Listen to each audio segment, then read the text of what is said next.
બનાસકાંઠા જિલ્લાના કાંકરેજ તાલુકાના કિસાન ફર્ટિલાઇઝરની દુકાનો ઉપર ખાતર લેવા ખેડૂતોની પડાપડી। કાંકરેજ વિસ્તારમાં આ ખાતરની અછત વચ્ચે ખાતરનો જથ્થો પડ્યો હોવા છતાં ન આપતાની ઉઠી રાડ। કાંકરેજમાં કિસાન ફર્ટિલાઇઝર વાળા ખેડૂતોને ખાતર ન આપતા હોવાનું આવી મીડિયા સમક્ષ। એગ્રો સેન્ટર વાળા પાસે સ્ટોક હોવા છતાં નેનો યુરિયાની બોટલો સાથે 2 કટ્ટાઓ આપતા હોવાના ખેડૂતોના આરોપ। ખેડૂતોએ આધાર કાર્ડ સવારે 6 વાગે જમા કરાવ્યા છતાં ખાતર આપવામાં આવતું નથી તેવા ખેડૂતો કરી રહ્યા છે આક્ષેપ। કાંકરેજ તાલુકામાં બિલાડીની ટોપ જેમ સહકારી મંડળીઓ હોવા છતાં કેમ ખેડૂત લક્ષી કરવામાં આવતો નથી વેપાર। જો કે સહકારી નિયમ હિતલક્ષી પાલન કરવામાં આવે છે કે નહીં તેની સહકાર મંત્રી કરાવશે તપાસ। જગતના તાતની વાવેતર સમય જ ખેડૂતોને તાતી ખાતરની જરૂરિયાત વચ્ચે એગ્રો સેન્ટરના માલિકો કરી રહ્યા છે સંગ્રહ। ખેડૂતોએ જાતે જ પોતાની આપવીતી કરી રજૂ। કાંકરેજ તાલુકાનું વહીવટી તંત્ર આવા સંચાલકોની તપાસ કરશે ખરા। બ્યુરો રિપોર્ટ રામજી કરાઈ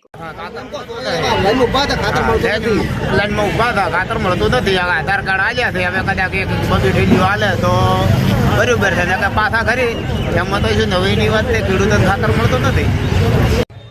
જોશી ભલાભાઈ વાઘાભાઈ ગામ શિવોરીમાં એગ્રોની દુકાનો ખૂબ આવેલી છે, પણ એમાં જે કિસાન એગ્રો વાળો ભાઈ છે એના પાસે બહુ મોટા પાયે જથ્થો પડ્યો છે। પણ જે ખેડૂત લેવા જાય એને એમ કહે છે કે 2 થેલી યુરિયા ને એની હોય એક બોટલ કુલ 750 રૂપિયા છે, તોય પૂરતા પ્રમાણમાં એ હાલતો નથી ખાતર। ખેડૂતને જોવે ને એટલું નથી હાલતો કે હવે આ ખાતર અહીંયા લોકોને શું કરવાનું છે, હું એને 2 નંબરમાં વેચવાનું છે કે કઈ રીતે વેચવાનું છે એ હવે કોઈ ખેડૂત કોઈ જોણો નહીં। અત્યારે હાલ ખેડૂત ગમે એટલા ધક્કા ખાય તો એ આમ તો એના પાસે 10 દાડાથી ખાતર તો આવેલું પડ્યું છે, પણ અમે 10 દાડાથી પૂછવા હતા એટલે મને એમ કીધું કે ભાઈ બોટલ આવે એટલે તમને હાલ બોટલ આવે અમે લેવા જાય એટલે અમને 750 રૂપિયા કીધા અને એક બોટલ હારી હાલ। હવે અમારે બોટલની શું કરવાની? ગામ ચેખલાથી જીનાજી વદનજી બોલું છું।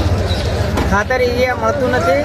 ખાતર લેવા જઈએ તો એમ કહે છે કે તમારે 2 ડબલ જ જોઈએ ને કે ખાતરની ઠેલી હારી જોઈએ તો અમે લઈને મૂકીએ એમ। એટલે અમે 6 વાગ્યાના સવારે લાઈનમાં ઊભા છે, અમને ખાતર મળતું નથી।